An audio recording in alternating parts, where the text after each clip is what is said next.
Hey everybody, Marcos Villegas here in Las Vegas, being joined with Brandon Cook, who fights Jaime Munguia coming up this Saturday at the T-Mobile Arena. Big opportunity, my man. You're going up against a guy that has a lot of hype, a lot of excitement because the style that he brings in, but you're just kind of chilling, living in the moment. How's it been so far? Oh man, it's in Vegas. This is like the cream of the crop, man. This is everything I've ever wanted. You know, this kid was the prospect of the year last year, like I've always keep saying. He's one of the best upcoming kids. You're not going to get an easy fight to fight for a world title, but this is everything I've ever dreamed of, and I don't care who you are, I'll fight anybody. But if it's for a world title, I'm coming to win, obviously. There's a lot of holes in his game. He just came out of nowhere. He had two really big fights. He smashed Ali, and then had a tough fight with Liam Smith, but Liam Smith showed that he had a lot of holes in his game, right? His offense is really good. His defense is not the greatest. So I just got to be smart in there, pick my shots properly, and make sure my hands are kept up because this kid can hit hard. He's a big 154-pounder. Like I was running the other day on Tuesday, and this guy was in a full winter jacket, full pants. He has to lose some weight. I haven't seen him drink a sip of water today. For me, I've been drinking water all day. I'm drinking water all week. I'm fine with it. Might as well take a little sip. But man, I do a water cut. So for me, the weight's no problem. For him, I'm sure he's gonna have a tough problem making weight because he's really big for 154 pounds. But like I said, man, he's the next big thing supposedly. They're already planning his next fight in December. So I think they're looking past me already, and I think that's a bad idea. What do you make of all the hype around him so far, and do you think it's too much too soon? Yeah, man, you gotta build a guy up. You can't just be throwing him in there. If they would have threw him in there with Triple G, they wouldn't even be talking about him right now because Triple G would have smashed him. He's got a lot to work on. He only, he's 30-0, but he's turned pro probably when he was like 16 or 17 because you can do that in Mexico. But he's fought a lot of nobodies at the start of his career. Only two or three names that you only really know on his out of the 30 fights he had. Man, I fought a lot of tough opponents coming up. And a lot of guys from Canada, obviously, but a lot of these guys were really good. If you look at some of my fights, you can tell, you know, I progressed every fight. You can't just go in there with someone really good. You have to, every fight, you got to build yourself up and better and better and better. My very first fight was one of my even toughest fights. Like, it was a war.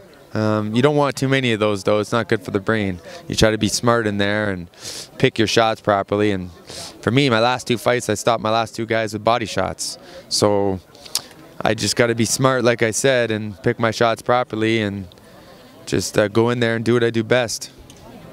Looking at the fight, given what you said, that you see a lot of holes, it's no secret that he does get hit a lot, but he also hits pretty damn hard and consistently for 1 through 12 rounds.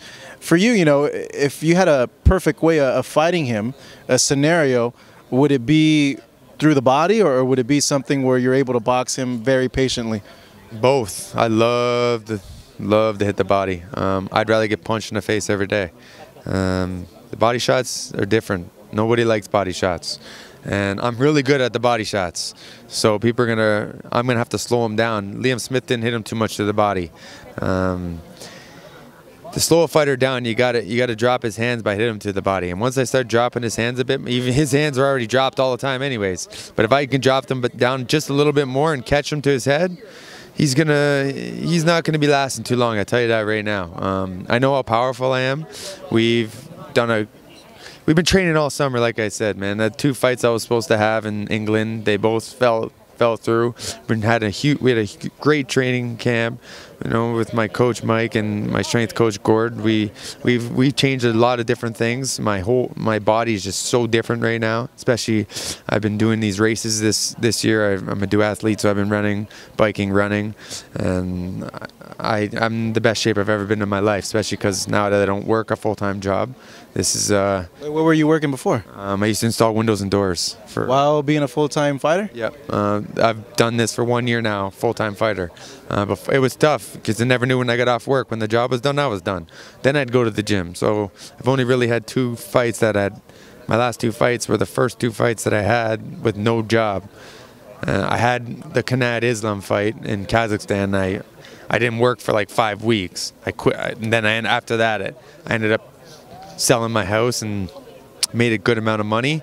And then I just pretty much pay myself to train full time. My promoter makes sure he gets me fights when I need them. And then now we had this big opportunity. First, we had the big opportunity to fight Kell Brook, and then he had his little ankle injury. And then we had Sam Egginton, then he had an eye injury. And now we have Jamie Munguia. And I guess everything happens for a reason, right? So, like I said, I'm going to do everything I can to take that world title home. And we've come a long way. And it's big for boxing in Ontario because there's not like this type of media. We'll be lucky to get a camera out here or there, right? It's not, we don't get much media coverage. There's a lot of good fighters coming out of Ontario, and we just hopefully this can open up a lot of doors for them if I can bring this world title home.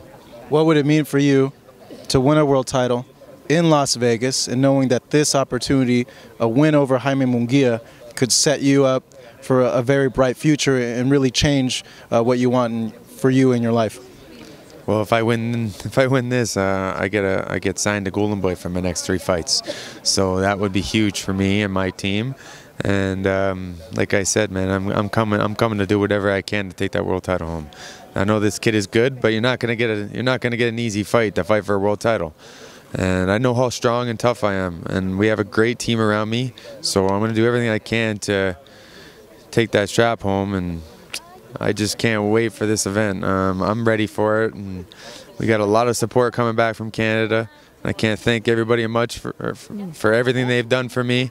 All my fans, my family, my friends, and just everything's been great. I got a YouTube page now that Brandon Bad Boy Cook Official. We have a little video every day.